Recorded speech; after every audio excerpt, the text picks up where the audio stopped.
Hi, my name is Christoff Schneider. I'm a member of the Austrian SCYTHE Association and the SCYTHE instructor. And we're here in the wonderful Otaki region at Gary and Emily Williams' farm.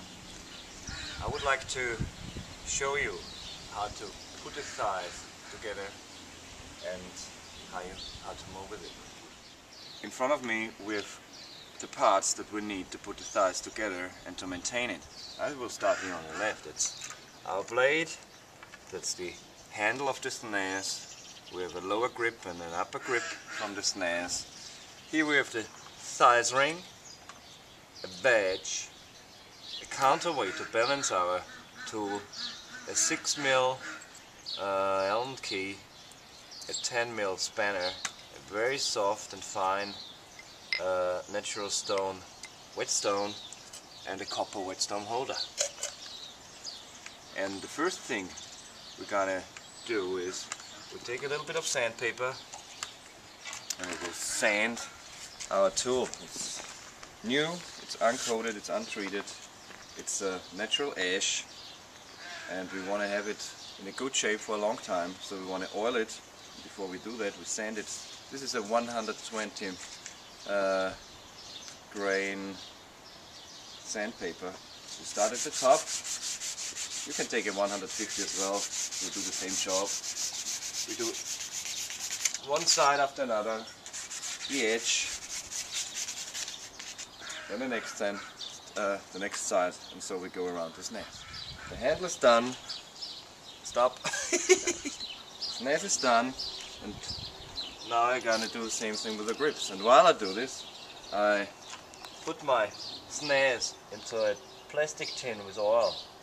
So the lower part is sitting in there and is sucking up oil.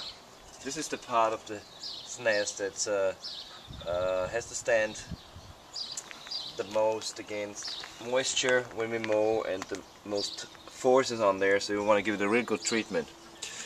And while it's sitting there, I sand the grips, and I always try to go with the fiber, in the direction of the fiber, and I do that with both of the grips, and that's the next step. Snares is done, and now I'm gonna do the same thing with the grips. And while I do this, I put my snares into a plastic tin with oil.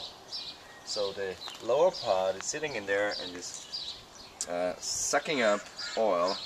This is the part of the snares that has to stand the most against moisture when we mow, and the most forces on there, so we want to give it a real good treatment.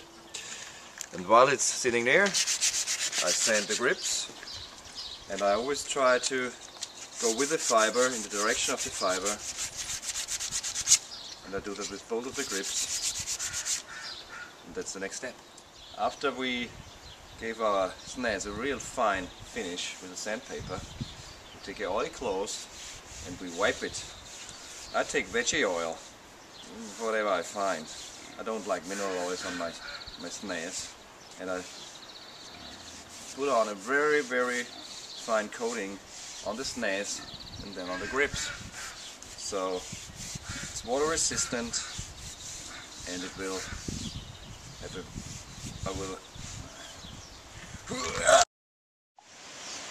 The other part of my scythe is the blade. We have here a blade which was manufactured in Austria. It's very light. It's a very high quality steel. It will keep the edge for a long time. It's easy to maintain, and I would like to explain the parts, the partitions of the blade. We have here the knob. That's called the tang. That's the heel. That's the tongue. We call this the rib or the back. That's the neck. And these dots here we call the stipples. And of course every blade has a edge, and the part before the edge we call the peen, because we peen it to thin it out. The material gets denser, it gets harder, and that's the way to sharpen the thighs.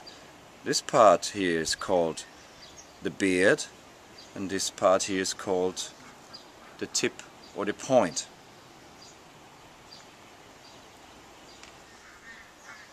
Now we are ready to attach the blade to our snares.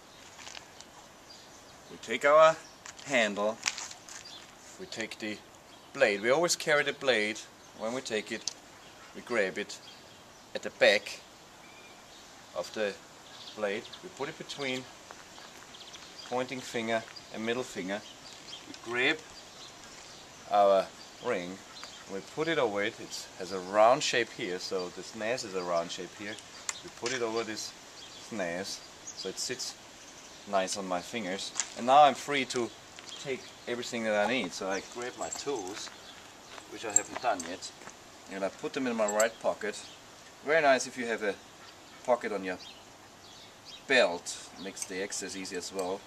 So I can have access with one hand to my tools, and I kind of put this thing together. I grab it again, blade at the back. I put the knob into my knob hole. I slide the ring over it, so the ring sits nicely on my protector, right in the middle. I take my fingers, I tighten the screws, take my Allen key, and I slightly tighten them so I can still move the blade, but it doesn't fall off, so I can set the angles later on. Whenever you work with your Allen key, there are certain ways doing it. The fast way is you put the long side in there so you can really spin around with it and you're really fast. When you want to have the screws tighter, or you want to untighten them, to tighten them we put them in so they show downwards and we bring them up. When we untighten them, we always do it from the top to the bottom towards us.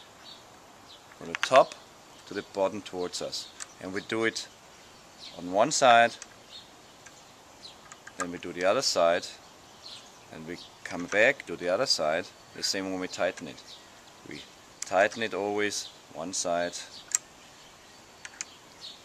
and then the other side. And to untighten it, always from the top to the bottom. We don't want to slip.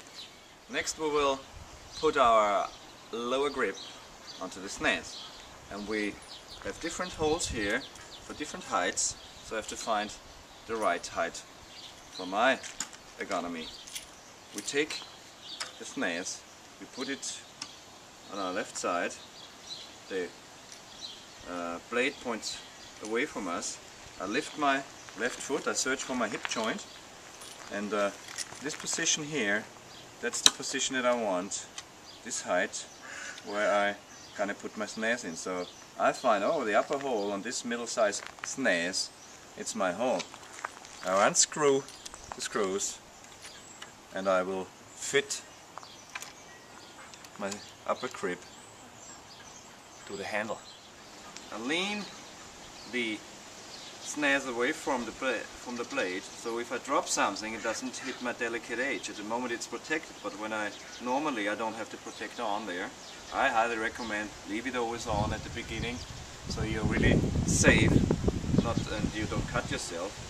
I put the screw through. There's a mark on my nut that points in the direction of the screw. So if that's not aligned, I can't put the screw in it. Tighten with my fingers, and then I take a 10mm spanner and I tighten it up real good.